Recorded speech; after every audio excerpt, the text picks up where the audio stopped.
you guys? Welcome back to another video. And as you can see, I am back in the home gym. Today, we are going to do a full body workout together. This workout is dumbbell only. You can perform this at the gym, a garage gym like we have here, or even in your living room. So let's get started.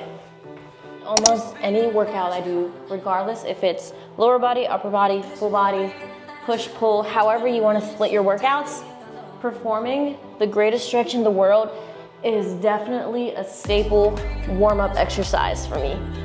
After you complete the greatest stretch in the world, you then continue the warm-up with cat-cows, and then you do some shoulder circles, both 10 forward and 10 backward. Next, you perform arm circles, also 10 forward and 10 backward, and then ankle circles, anti-clockwise and clockwise.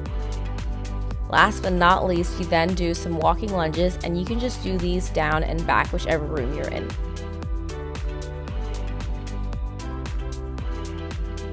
So to get started with the upper body session, we're going to do 3 lower body workouts followed by 3 upper body workouts, and then you're done. I take it back, you're not done yet. You're gonna do a quick core circuit and then you're done. So let's get started. You're cooking with gas. First up, we have the goblet squat. Now, with squats, have your feet shoulder width apart. For me, I have a longer femur, so it takes longer for me to get down where I need to get down. So I have mine slightly wider than shoulder width apart. As you come down, your knees are going to be in line with your second and third toes. Let's get started for 10.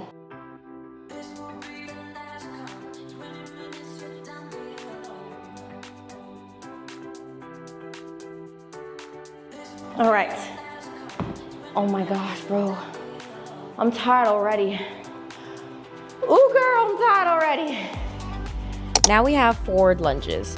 If you don't think you're able to do the forward lunge without holding on to something, then get rid of the weights or just use one weight on one side of your body and then use your other hand to hold on to a wall or to a table, something near you to keep you stable as you go through the lunge movement. As you lunge forward, make sure that your forward foot is fully planted on the ground and your knee is in line with your toes. Keep your core tight to maintain your stability, especially when you push off that forward leg. Once you push off that forward leg, you just return back to that neutral position and then you start it all over again. We're gonna do Romanian deadlifts now, which are by far one of my favorite exercises. Start with your hips shoulder width apart and a slight bend in your knees. You don't want your knees fully locked. Next, you hold the dumbbells in front of you, keeping them close to your legs as if you're shaving your legs with the dumbbells. Always important to engage your core and squeeze your shoulder blades. As you lower the weight, maintain a neutral spine and focus on the hip hinge. So really pushing your hips back and pushing your butt out like you're trying to touch the wall. At the bottom position, the dumbbell should be below the knee or until you feel the stretch in your hamstrings. Now, as you go back up, squeeze your glutes and drive your hips back up, making sure you're not recruiting your low back muscles.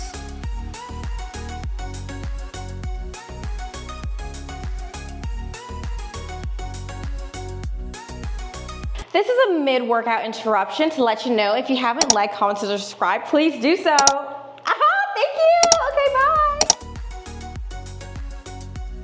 With the dumbbell shoulder press, you want to have your legs shoulder width apart, maintain a neutral spine. So you don't want to be arching your back like this, or you don't want your back to concave like this either.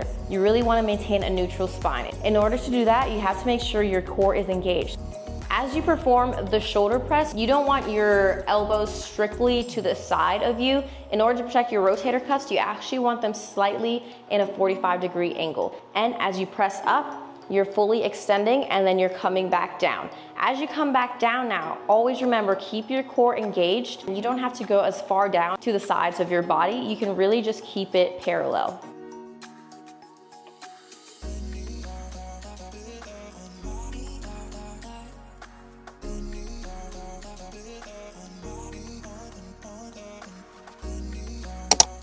Now for alternating bicep curls. When you do this, as always, keep your core engaged, and as you bring your dumbbell up, keep in mind that your prime mover here is your bicep. Act like your elbow is the pivot, keeping it pointed down as you raise the dumbbells up. This will ensure that you're really recruiting the bicep as you curl. Also, try to make sure you avoid swinging and using your upper body or other parts of the body as momentum to lift the dumbbells.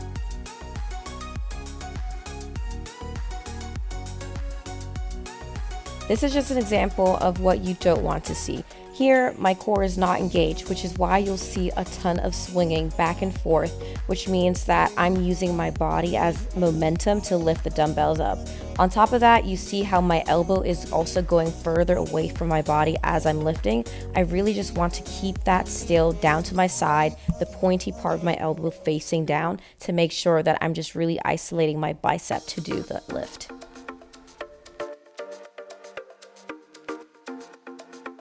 Tricep kickbacks have easily become one of my favorite tricep exercises and movements. So what you're going to do, you're gonna take a fairly light weight, something that you can rep out 8 to 10 reps for, have a slight bend in your knees, a slight hinge in your hips, and your chest is slightly forward. How many times do I have to say slightly? Wow. Bring your dumbbells up and your elbows to your sides, and all you're going to do is kick them back, hold for 2 seconds, and then you come back to the center. It's like you're skiing if you've ever gone skiing before. Just kicking them back, hold, come back.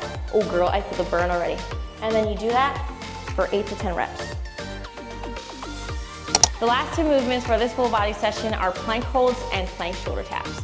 You do them for 2 to 3 rounds, and then you're done. When you're performing the plank, you wanna make sure your butt isn't all the way up like this, nor is your back concaved in like this.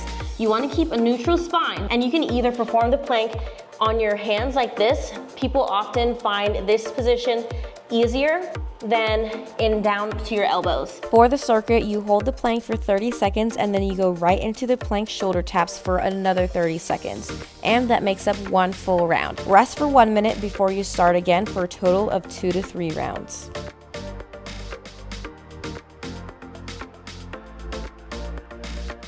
Tap, tap.